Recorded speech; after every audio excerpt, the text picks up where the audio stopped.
श्रीमान् वेङ्कटनाथार्य कवितार्किककेसरी वेदान्ताचार्यवर्यो मे सन्निधत्तां सदाकृति. परागपद्धति श्लोकं 370. रङ्गेशपादसहधर्मचरीत्वदीयान् मौलौ निवेश्य महितान् पदवीपरागान् सन्तस्त्रिवर्गपदवीमधिलङ्घयन्तः मौलौ पदं विदधते विबुधेश्वराणां. பதபதார்த்தம் ரங்கேஷ ஸ்ரீ ரங்கநாதனுடைய பாத சகதர்மச்சரி திருவடியோடு கூட சஞ்சரிக்கின்ற பாதுகையே, மகிதான் கொண்டாடப்பட்டிருக்கின்ற, துவதியான் உன்னுடையதாயிருக்கின்ற, பதவி பராகான் மார்க்கத்தினுடைய தூளிகளை, மௌலவ் தலையில், நிவேஷ்ய வைத்து கொண்டு, திரிவர்க தர்மார்த்த காமங்களுடைய, பதவீம் வழியை, அதிலங்கயந்தகா தாண்டியவர்களாய்கொண்டு, விபுதேஸ்வரானாம் உயர்ந்த தேவதைகளுடைய, மௌலவ் தலையில், பதம் திருவடியை, சந்தகா பெரியோர்கள், விதததே வைக்கிறார்கள் அப்படின்னு சாய்க்கிறார். அதாவது அந்திம காலத்தில் அந்த தூளியோட சம்பந்தம் நமக்கு கிடைச்சதுன்னா அதனோட பலனானது எப்படி இருக்கும் அப்படின்னு சொல்கிற ஒரு ஸ்லோகமாக இதை நமக்கு கொடுத்துருக்கார். அதாவது இப்போ அந்த மாதிரி சமயத்தில் திருவடியோடு சஞ்சரிக்கின்ற பாதுகையே, இதுக்கு சுவாமி சாய்க்கிற பதம் என்னென்னா சகதர்மச்சரி. அதாவது பெருமாளோட திருவடி அப்படின்றத உலகங்களை காப்பாற்றுறதுன்ற ஒரு தர்மத்தை அனுஷ்டிக்கிறது.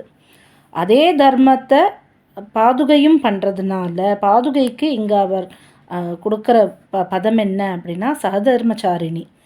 பாதுகையும் பெருமாளுக்கு அந்த தர்மத்தில் கூட இருந்து அனுஷ்டிக்கிறாங்கிறதுனால பெருமாளுடைய திருவடியின் சகதர்மச்சாரிணியாக இருக்காள் பாதுகையானவள் அப்படின்னு சாய்க்கிறார். இப்போது முன்னாடி ஸ்லோகத்தில் சொன்ன மாதிரி அந்திம காலத்தில் ரங்கநாதனை எழுந்தருளை பண்ணி கொண்டு வந்து பாதுகையோட தூளியானது நம்ம மேலே விழுந்ததுன்னா நமக்கு என்ன கிடைக்கும் அப்படிங்கிறத இந்த ஸ்லோகத்தில் நமக்கு விவரித்து சொல்கிறேன். அந்த மாதிரி நடந்ததுன்னா அப்போ எப்படி இருக்கும் அப்படின்னா, தொண்டரடிப்பொடி ஆழ்வார் சாய்ப்பர் நாவலிட்டுழிதருகின்றோம் நமன் தமர் தலைகள் மீதே அப்படின்னு. அதாவது யமபடர்களோட தலை மேலே காலை வச்சு நடப்போம் நாங்கோ அப்படின்னு. ஏன்னா கண்டிப்பாக வைகுண்டம் தான் நமக்கு கிடைக்கும். நம்ம அதனால் இந்த நரகத்துக்கு போக வேண்டிய அவசியம் இல்லைங்கிறதுனால யமனோட தலைமையில காலை வச்சு நடக்கிறதுக்கு எங்களுக்கு அந்த தைரியமானது கிடைக்கும் அப்படின்னு. ஆக இந்த மாதிரி பாதுகையோட தூளியானது நம்ம மேலே வந்து விழும்பொழுது அப்போது நமக்கு என்ன கிடைக்கும் அப்படின்னா, விபுதேஸ்வரானாம் உயர்ந்த தேவதைகளுடைய மௌலவ் தலையில், பதம் திருவடியை, சந்தகா பெரியோர்கள் விததத்தை வைக்கிறார்கள். இந்த மாதிரி பாதுகையோட சம்பந்தம் கிடைச்சவா, யமனும் ஒரு உயர்ந்த தேவதை தான் நிச்சயமாக, அதில் ஒன்றும் சந்தேகமே இல்லை. அந்த தேவதை மட்டும் இல்லை, இன்ன பிற தேவதைகள் தலையிலையும் காலை வச்சு நடக்கக்கூடிய அளவுக்கு அவளுக்கு ஒரு ஸ்ரேயஸானது கிடைக்கிறது. காலை வச்சு நடக்கிறோன்னா அது நம்மளோட கர்வத்தினால இல்லை, அது நமக்கு அவா அந்த மாதிரி தேவர்கள் கேட்குற அந்த சந்தகா பெரியவர்களை எங்களுக்கும் உங்களோட ஆசீர்வாதம் வேணும்னு கேட்குற அளவுக்கு இந்த சந்தகா பெரியவர்களுக்கு அந்த ஒரு அமைப்பானது ஏற்படுறது. எதனால் அப்படின்னா பாதுகையின் தூளியானது அந்த அந்திம சமயத்தில் நமக்கு அது கிடச்சதுன்னா, ஏன்னா இங்கே திரிவர்கா அப்படின்னு சொல்லியிருக்க. திரிவர்கான தர்ம அர்த்த காமம் 3 தான். இந்த 3மே வேண்டான்னு சொல்லி, அதாவது பிரம்மப்பட்டம் வரைக்கும் இருக்கக்கூடிய ஐஸ்வர்யம், கைவல்யம், ஆத்மானுபவம் இது எதுவுமே வேண்டான்னு சொல்லி திரிவர்க்கத்தையும் ஒதுக்கி மோட்சத்தை மட்டுமே நோக்கா இருந்தோன்னா, போன ஸ்லோகத்தில் நம்ம அப்போதைக்கு இப்போதே சொல்லி வைத்தேன்னு நம்ம இப்போவே சொல்லி வைக்கிறோம். ஆனால் அந்த நிமிஷத்தில் கூட நமக்கு அந்த மாதிரியான ஒரு ஆசைகள் வந்துடக்கூடாது. இப்போ வேண்டும் போதும் நம்ம அதை ரொம்ப தெளிவாக வேண்டணுங்கிறதுனால சுவாமி நமக்கு இங்கே சொல்கிற, நீங்கள் அந்த திரிவர்கா தர்மார்த்த காமங்களுடைய அந்த பகுதிக்கு நீங்கள் போகவே போகாதீங்கோ, மோட்சம்தான் வேணும் அப்படிங்கிறதுனால அதையே இங்கே நம்ம பாதுகைக்கிட்ட இப்போவே அதை வேண்டுதலாக வைக்கிறோம். அது நமக்கு கிடைக்கவும் கிடைக்கும்.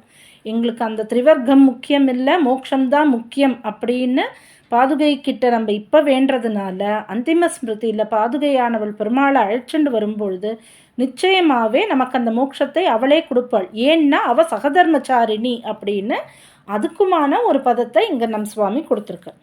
இப்போது அதிகார சங்கிரகத்தில் சுவாமி சாய்ப்பார், நடைபெற வங்கி பகலுளினால் உத்தராயணம் ஆண்டு இடைவரு காற்றிரவி இரவின் பதிமின் வருணன் குடையுடை வானவர் கோன் பிரஜாபதி என்றிவரால் இடையிடை போகங்கள் எய்தி எழிற்பதம் ஏறுவரே அப்படின்னு. அதாவது மோட்சத்தை அடையணும் அப்படின்னு ஒரு சேத்தனன், ஒரு முமுக்ஷு, அதாவது இங்கே பிரபத்தி பண்ணின்ற ஒரு சேத்தனனானவன் இந்த சரீரத்தை விட்டு வெளியேறி சூக்ஷ்ம சரீரத்தோடு போகும்பொழுது அக்னி தேவதை, பகல் அப்படிங்கிறதுக்கான தேவதை, சுக்லபக்ஷ தேவதை, உத்தராயண தேவதை, வருஷ தேவதை, வாயு தேவதை, சூரியன், சந்திரன், மின்னலுக்கான தேவதை, வருணன், இந்திரன், பிரஜாபதி, இவா எல்லாருக்கும் என்ன பேருன்னா அப்போது ஆதிவாகிகர்கள்னு பேர். இந்த ஆதிவாகிகர்கள் வழிகாட்டி உபச்சாரம் பண்ணி கர்மத்தின் பலனாக இல்லாமல் இந்த சரணாகதியை அனுஷ்டிச்சதோட உபாயத்தின் மகிமையால் அதனால் கிடைக்கும் போகங்கள் இது எல்லாத்தையும் அனுபவிச்சுட்டு நமக்கு வைகுண்டம் போகிற பிராப்தியானது கிடைக்கும் அப்படின்னு சுவாமி அதிகார சங்கிரகத்தில் சாய்ச்சிருப்பார். ரகசியத்திரை சாரத்துலேயும் இது சுவாமி சாய்ச்சிருப்பார். ஆக அந்த மாதிரி இப்போவே நம்ம வேண்டிக்கணும் பாதுகை கிட்டங்கிறத போன ஸ்லோகத்தில் சொன்னார். அப்படி வேண்டிக்கும் போதும் என்ன வேண்டிக்கணும்னு இந்த ஸ்லோகத்தின் மூலமாக சொல்லித்தரார். திரிவர்க்கம் முக்கியமில்லை, மோக்ஷம்தான் முக்கியங்கிறதுனால மோட்சத்தையே கேளுங்கோ, அதுவும் நமக்கு என்ன கிடைக்கும்ன்ற பலனையும் இதிலேயே சொல்கிறார். அந்த மாதிரி நம்ம வேண்டின்றோன்னா நமக்கு என்ன பலன் கிடைக்கும் அப்படின்னா உயர்ந்த தேவதைகளின் தலையில் திருவடியை வைக்கும் ஒரு பேரானது நமக்கு கிடைக்கிறது. இதை யார் நமக்கு கொடுப்பா அப்படின்னா சகதர்மச்சாரிணி, பெருமாளுடைய திருவடியின் சகதர்மச்சாரிணியான பாதுகையே நமக்கு இதை கொடுப்பாள் அப்படின்னு சொல்கிற ஒரு அற்புதமான ஸ்லோகமாக இதை நமக்கு கொடுத்துருக்காரடியே. கவிதார்க்கிக சிம்மாய கல்யாண குணசாலினே ஸ்ரீமதே வெங்கடேசாய வேதாந்த குரவே நமஹா.